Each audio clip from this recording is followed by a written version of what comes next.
दोस्तों नमस्कार। माँ भारती हिंदी मंच यूट्यूब चैनल पे आपका हार्दिक स्वागत। एचटेट रीट पीवाईक्यू सीरीज़ में हिंदी का आज 13वां पेपर हल कर रहे हैं, तो देखें ध्यान से। और साथियों, पिछले 2 दिन से आपको पता भी होगा कि कुछ एक एचटेट की पोस्टपोन होने की कुछ अफवाहें सोशल मीडिया पे अखबार में उड़ रही हैं। तो कुछ साथी इससे जो है ना ज़रूर प्रभावित होंगे मेरे ख्याल से। तो प्रभावित नहीं होना है, अपनी तैयारी जो है एज इट इज़ रखनी है, क्योंकि ये जो है बातें हमारे नियंत्रण से बाहर होती हैं। और यदि हो भी गा तो 1 सप्ताह या 10 दिन तक हो जाएगा, उसमें कोई ज़्यादा फर्क नहीं पड़ने वाला। आपकी तैयारी अच्छी होगी, तो इन बातों में ज़्यादा ना उलझें, ये हमारे नियंत्रण से बाहर है। अपनी तैयारी पर ही ध्यान रखें। तो देखिए, पहला प्रश्न आज क्या है। राजन शब्द का स्त्रीलिंग है, तो राजन का पूछा इसने। पहला ऑप्शन है इसमें रानी, दूसरा है रागी, तीसरा है राजनी और चौथा है राजिन। तो इसका ऑप्शन नंबर 2 हो जाएगा। रानी नहीं होगा। रानी तब होता, तब यहाँ पूछा होता राजा, कि राजा का स्त्रीलिंग बताइए, तब रानी होता। अब राजन का रागी होगा। नेक्स्ट है, किस शब्द में नि उपसर्ग प्रयुक्त नहीं हुआ है। नि, तो इसमें निवेश, इसमें हुआ है उपसर्ग नि का प्रयोग, जैसे नि और वेश। निस्तार इसमें नहीं है, इसमें निस उपसर्ग है। निस, निस उपसर्ग रहेगा इसमें। निहित, इसमें भी नी है, नी और हित मूल शब्द है। निलंबित, नी और लंबित, तो इसमें ऑप्शन नंबर जो 2 है इसमें नहीं है। नेक्स्ट देखिए, निम्नलिखित मुहावरे का सही अर्थ चुनिए। आग लगने पर कुआं खोदना, तो इसमें संकट आने पर घबराना नहीं है ये तो। हाथ पांव फूलना, ये भी नहीं होगा। आपत्ति आने के बाद बचाव हेतु प्रयत्न करना, ये हो जाएगा इसमें। आपत्ति आने के बाद, इनके आग लगने पर घर में कुआं खोदना। यदि जब आग लग गई है उस समय कुआं खोदने की योजना बना रहा है, तो ये तो जो है ना सही नहीं हुआ। तो आपत्ति आने के बाद बचाव हेतु प्रयत्न करना, इसका ये हो जाएगा। हाथ पांव फूलना, संकट आने पर घबराना, ये इसका, ये जो पहले का इसने अर्थ बता दिया, ये वाला, ये तो एक दूसरे के लगभग सेम है। पानी ढूंढना, ये तो वैसे ही दे दिया, ये मुहावरा नहीं है। नेक्स्ट है, ढ का उच्चारण स्थान बताइए। ढ, तो इसमें कंठ तालु, कंठ तालु नहीं होगा। कंठ तालु तो ए आई का होता है। ए और आई कंठ तालु से उच्चारित होते हैं। तालु, तालु भी नहीं होगा, क्योंकि तालु में तो दोनों ई, च वर्ग और सलगम वाला स, ये आएंगे इसमें। दंत, दंत में रे वाला स, सपेरे वाला जिसको बोलते हैं, और तय वर्ग कंप्लीट। मूर्धा, मूर्धा से बोले जाएगा ढ वर्ण। मूर्धा से उच्चारित होता है ढ वर्ण, यानी कि ट वर्ग जो है कंप्लीट मूर्धा से होता है। एक री होता है, रे होता है, और प वाला से, षटकोण वाला। नेक्स्ट देखिए, मैं इस माह के अंत तक घर आने वाला हूँ। उपयुक्त वाक्य में माह के अंत तक है, तो माह के अंत तक, तो इसमें क्या है, पदबंध, समासिक पद, पद और उपवाक्य। तो इसमें जो है इस माह के अंत तक, तो इसमें पदबंध हो जाएगा। पदबंध क्या होता है कि जो एक से अधिक जब पद मिलकर जो है वो एक ही व्याकरणिक कोटि का काम करें, तो इसमें पदबंध है। समासिक पद तो मतलब जो समास के लिए प्रयुक्त होता है वो होगा। पद होता नहीं, पद तो केवल एक ही होता है लगभग, जो वाक्य में पद प्रयुक्त होता है। उपवाक्य, उपवाक्य का जिक्र वहाँ होता है जब मिश्रित वाक्य होता है, तो ये मिश्रित वाक्य नहीं होता है ये सिर्फ पदबंध है। तो नेक्स्ट देखिए, तो इसका पहला ही ऑप्शन हो जाएगा। स्वामी विवेकानंद ने सभा में उपदेश दिया। यह किस प्रकार का वाच्य है? अब ये प्रश्न वाच्य से पूछा गया। कर्मवाच्य, भाववाच्य, कर्तरीवाच्य, इनमें से कोई नहीं। तो ये क्या हो जाएगा? कर्तरीवाच्य। कर्तरीवाच्य ये मैंने बताया भी था पहले एक बार कि जहाँ कर्ता की प्रधानता होती हो वहाँ कर्तरीवाच्य होता है। तो ये स्वामी, पहली बात तो ये है कि 95% कर्मवाच्य और भाववाच्य की पहचान ये होती है कि वहाँ कर्ता के तुरंत बाद या तो से मिलता है या फिर के द्वारा मिलता है। 5% में दो रह जाते हैं, वो उनके नियम अलग होते हैं कुछ। तो ये जो है कर्तरीवाच्य हो जाएगा इसमें। कर्मवाच्य तो होगा ही नहीं क्योंकि इसमें कर्म है ही नहीं कहीं पे। स्वामी विवेकानंद कर्ता हो गया, सभा में ये अधिकरण कारक हो गया, में उपदेश दिया, ये इसमें क्रिया हो गई। भाववाच्य, भाववाच्य बन सकता है इसका। कैसे बन सकता है कि स्वामी विवेकानंद से सभा में उपदेश दिया गया, ये बनेगा इसका। तो इसका कर्तरीवाच्य है ये ऑप्शन। नेक्स्ट देखिए अगला प्रश्न हमारे पास कि बंदर शब्द का पर्यायवाची नहीं है। बंदर का पूछा इसने कि कौन सा नहीं है। हरि होता है बंदर। शक्र, शक्र ये पर्यायवाची नहीं है इसका। शक्र इंद्र का होता है, इंद्र। मरकट, शाखा, मृग, ये सभी बंदर बंदर के पर्यायवाची हैं, ये शक्र नहीं है। नेक्स्ट है कौन सा शब्द अनु उपसर्ग के मेल से नहीं बना है? अनु, तो अनुगामी, अनुगामी ये बना है इसमें। अनूठा ये नहीं बना। अनूठा तो ये जो है ना अपने आप में एक रूढ़ शब्द है, इसमें मूल शब्द कोई है ही नहीं। नेक्स्ट है अनुपात, अनुपात ये अनुपसर्ग है और ये मूल शब्द। अनुकरण, इसमें भी अनुपसर्ग है, तो ये ऑप्शन नंबर 2 हो जाएगा। नेक्स्ट देखो प्रत्यय के योग से कौन सा शब्द नहीं बना है? प्रत्यय के योग से यानी कि जिसमें प्रत्यय नहीं है, तो इसमें बुढ़ापा बना है, इसमें बूढ़ा और पा प्रत्यय। पीछे, इसमें कोई प्रत्यय नहीं है, पीछे, पीछे इसमें ये शब्द एक अपना ये सिर्फ एक मूल शब्द ही है। अगला, अगला, ला प्रत्यय इसमें। भूख, आ, भूखा, इसमें आ प्रत्यय है। तो इसमें जो ऑप्शन नंबर सेकंड है हो जाएगा इसमें आंसर इसका।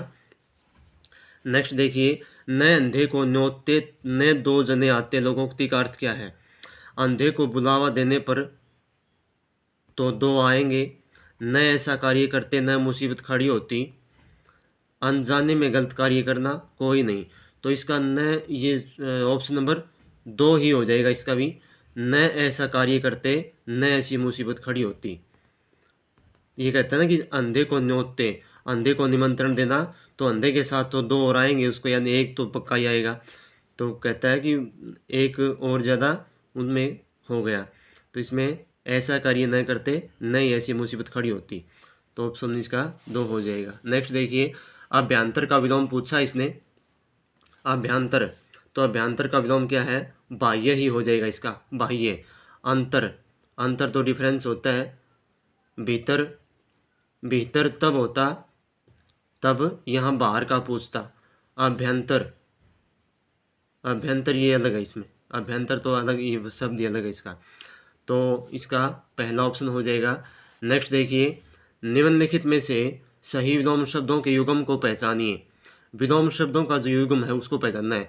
दुर्जन, साधुजन, दुर्जन होता है दुष्ट व्यक्ति, साधुजन मतलब अच्छा, साधु का मतलब ऐसे अच्छा होता है।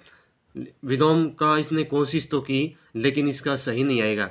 दुर्जन का सज्जन आएगा यहाँ पे, ये गलत है। मेहमान, अतिथि, ये इसने पर्यायवाची दे दिए, ये भी नहीं होगा, ये इसने पर्यायवाची दे दिए। रुक्ष, स्निग्ध, रुक्ष ये सही है। रुक्ष होता है मतलब रूखा और कठोर भी कह सकते हैं। स्निग्ध होता है कोमल या चिकना, ये सही हो जाएगा। वैमनस्य, न वैमनस्य, वैमनस्य क्या होता है? वैमनस्य होता है अनन्य मनसक, और अनन्य मनसक क्या होता है? उदास मन वाला। और न वैमनस्य नहीं होता इसका, इसका हो जाएगा सोमनस्य। सोमनस्य, सोमनस्य होता है प्रसन्नचित वाला, प्रसन्न मन वाला। तो इसका ऑप्शन नंबर 3 हो जाएगा। नेक्स्ट क्वेश्चन देखिए नेक्स्ट क्वेश्चन हमारे पास ये गद्यांश क्या गए, इसमें यहाँ से देखो उपशम, उपशम देखो इसमें, यहाँ से उपशम का अर्थ है, पूछा इसने, शांति, निवारण, समाप्ति या समायोजन। तो उपशम का मतलब वैसे तो शांत भी होता है, शांत, शांत करना, बुझाना, निवारण, लेकिन इसका जो सही अर्थ होता है वो निवारण होता है। शांत, शांति नहीं होता, शांत होता है वैसे, वो भी कभी कभार प्रयोग होता है, लेकिन निवारण होता है इसका, दूर करना। नेक्स्ट देखिए, यथाक्रम समस्त पद किस समास का उदाहरण है? तो यथाक्रम समस्त पद, समस्त पद ये आपको पता ही होगा, एक होता है विग्रह, एक होता है समस्त पद समासों में। तो यथाक्रम पूछा है, यथाक्रम जिसमें बता दूं आपको एक बार जो है कि जहाँ अव्यय उपसर्ग का प्रयोग हुआ हो वहाँ आएगा अव्ययभाव समास। क्रमधारीय समास में तो दोनों पदों के बीच जो है विशेष्य विशेषण और उपमेय उपमान का बोध। बहुब्रीहि समास में जो है दोनों ही पद किसी और का बोध करवाते हैं, किसी तीसरे व्यक्ति का। तत्पुरुष समास में जो है विभक्तियों को लोप पाया जाता है, दूसरा पद प्रधान होता है, ये हो जाएगा अव्ययभाव समास। तो नेक्स्ट देखिए, जानबूझकर संकट में पड़ना के लिए लोकोक्ति है। जानबूझकर संकट में पड़ना, उड़ता तीर झेलना नहीं, अंगारों पर खेलना, ये तो साहसिक कार्य करना हो जाएगा इसका। और आकाश के तारे तोड़ना, ये असंभव कार्य को करना, ये हो जाएगा आ बैल मुझे मार, ये हो जाएगा इसका आ बैल मुझे मार, कि भाई बैल को जानबूझ के कहना कि आजा मुझे मार तू। तो ये जानबूझकर संकट में पड़ना, ये हो जाएगा इसका। नेक्स्ट है, संधि शब्द की संधि होगी, संधि, तो इसका हो जाएगा सॉरी सम प्लस धी शब्द की संधि होगी, तो इसकी हो जाएगी संधि। अब नियम क्या है ये, और ये बता दूं कि व्यंजन संधि है ये व्यंजन संधि है। और नियम क्या है इसका कि किसी भी वर्ग का यदि कोई भी वर्ण हो, मैं के बाद किसी भी वर्ण का कोई भी कौन सा भी वर्ण हो, तो वह उस वर्ण का पंचम वर्ण बन जाएगा संधि करेंगे तो इसमें ध का ये तय वर्ग है और इसमें तय वर्ग का पंचम वर्ण न होता है, तो इसमें ये आधा न बन गया। आगे देखिए नेक्स्ट कौन सा है, घृतानन पद में समास होगा, घृतान्न, तो इसमें तत्पुरुष समास, बहुव्रीहि, द्वंद्व, द्विगु, तो इसमें तत्पुरुष समास हो जाएगा, इसमें तत्पुरुष समास। और इसका विग्रह क्या हो जाएगा, घृत में पका हुआ अन्न, घृत में पका हुआ अन्न, तो ये कौन सा तत्पुरुष बनेगा, ये बनेगा मध्य लोपी तत्पुरुष, जिसमें विभक्ति के साथ साथ और एक या दो पदों का भी लोप हो जाता है। घृत में पका हुआ अन्न, तत्पुरुष समास हो जाएगा ये। नेक्स्ट देखिए, नौका झील में डूब गई, तो नौका झील में डूब गई, झील में, इसका जो है कारक पूछा इसमें रेखांकित पद में, तो में पर किस किस होते हैं, अधिकरण कारक के, कर्म कारक नहीं है, न पदान कारक है, न कर्ण कारक है, तो इसमें ऑप्शन नंबर फर्स्ट हो जाएगा। शब्द युग्म राज और राज, अब देखो इसके नीचे ये फिर रिपीट हो गया प्रश्न, ये जो है ये जय के नीचे नुक्ता और ये जय बिल्कुल देसी भाषा वाला, हिंदी वाला, तो ये देखिए इसका रहस्य और राज्य, तो यही बोलेगा इसमें पहला, राज इसका नुक्ता वाले का होता है रहस्य, ये राज्य, राज्य रहस्य नहीं, गलत है, मिस्त्री राज्य ये तो और दे दी कोई, तो इसका ऑप्शन नंबर पहला ही हो जाएगा।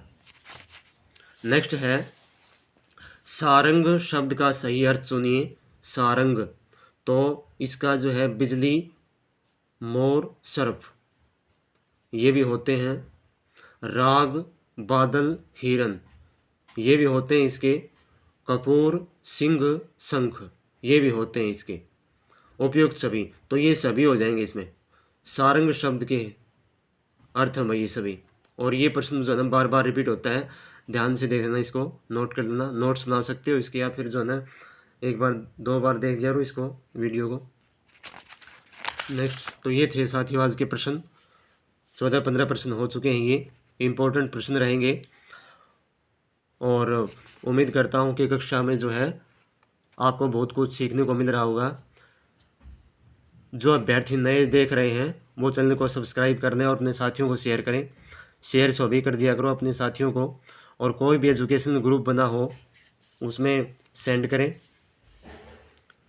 तो आप जो अफवाहें उड़ रही हैं उनको दरकिनार करते हुए अपनी तैयारी को जो है अच्छे से करते रहें, क्योंकि पेपर होना तो है, आज नहीं तो 1 सप्ताह 10 दिन बाद हो जाएगा।